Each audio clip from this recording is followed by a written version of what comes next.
Protest music has been a part of our society for as long as music and protests have coexisted, taking many forms and causing a variance of effects.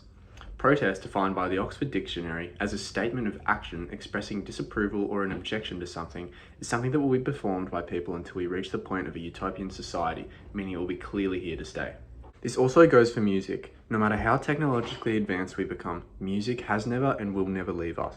This suggests how the conjunctional use of the two can create a powerful duo, often sparking change for good or bad. We've seen protest music throughout modern times with the punk movement, rock and roll, rap, and techno scenes that attempt to protest a political or social problem. Protest music in some of its earlier forms dates back to the 1755 Revolutionary War, where protest anthems were the soundtrack of change. Artists such as Woody Guthrie with the song "This Land Is Your Land" wrote to protest against the song "God Bless America." Artists like Guthrie have helped inspire new artists in a new age of music with their own protest music. Some like NWA, confronting the problems of the law, especially surrounding African Americans. Artists like Beyonce, who've encouraged the feminist movement and glorification of women with songs such as Who Run the World and Single Ladies. Adding to this list, bands like Rage Against the Machine and Sex Pistols are honourable mentions in the protest music category, but I'll be focusing on NWA in this presentation. NWA was a rap group that was formed in 1986, helping boost the popularity of the rap genre and protected many social and political opinions through their music. The music caused a barrage of social and political opinions, with some outraged by the views of the group and some who felt they were speaking nothing but the truths and reality of being an African American living in gang-controlled violent areas. Their songs were used as a way of protest music, as they helped middle-class everyday people understand the life of less well-off people, and included some positive but also negative messages, therefore having both positive and negative influence. Their promotion of street violence, mistreatment of women, and drug use, in contrast with their undeniably unfair and unfortunate life situation, has led them to become controversial in society and have their music become significant protest music. F the Police is a song that depicts the outlandish but somewhat necessary approach that this African American group had towards social and political problems, with most of the target on the back of the police of America. The narrative highlights the ongoing tensions between African American urban youth and law enforcement. We can see how this quote is both relative to the situation back in the time of NWA and can be seen in the scenes like Indigenous Australian hip-hop scene today. Local Knowledge's song Blackfellas shows the intentions of his writing for the song, getting young blackfella mob back into their culture and teaching our history through music. Further, it discusses collective resistance to colonialism, which of course is a relevant subject in regard to Indigenous culture, as their land was stripped away by white settlements and white authorities. F the Police by NWA was probably the most protest music-like song the group formed. It was shocking, controversial, and confrontational. The song gathered both good and bad press, as it was used as a form of protest music against the law of America. The RollingStone.com quotes, "NWA's F the Police became the perfect protest song." It shows how the song is still relevant today with the quote, "has become the anthem of revolution, as thousands all over the world have taken to the streets in outrage over the wrongful killing of George Floyd at the hands of the Minneapolis police." This in itself shows how NWA's protest music undoubtedly has had a huge effect on society, with its legacy lasting almost 30 years and being used in modern day BLM protests for George Floyd. Released in 1988, the album describes the everyday life of a black man in Compton. It had a huge effect on protest music, and still to this day, their imprint from this album is still very evident.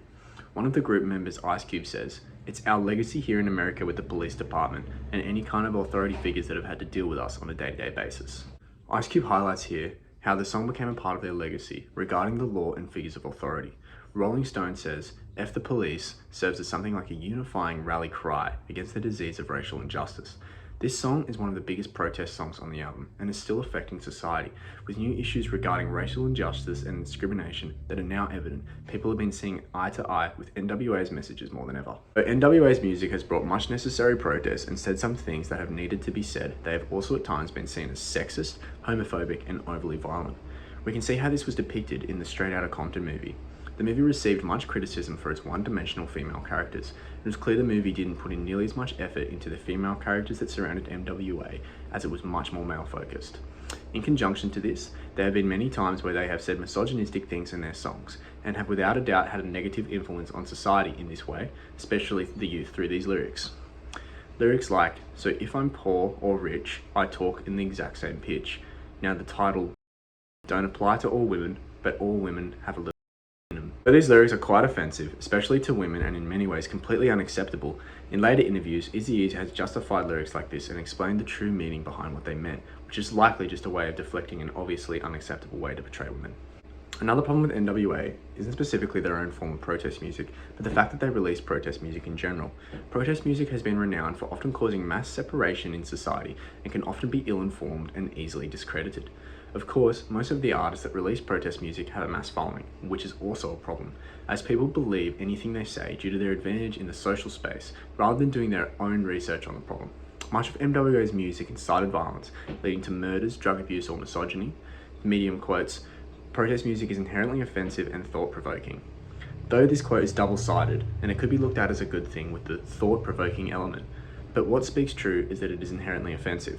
It causes one side of an argument to be offended, often causing retaliation, and can often make the problem worse. For example, around the time when songs released such as F the Police were becoming popular, more African Americans were becoming incarcerated as the tensions grew, and rage towards the law was increasing.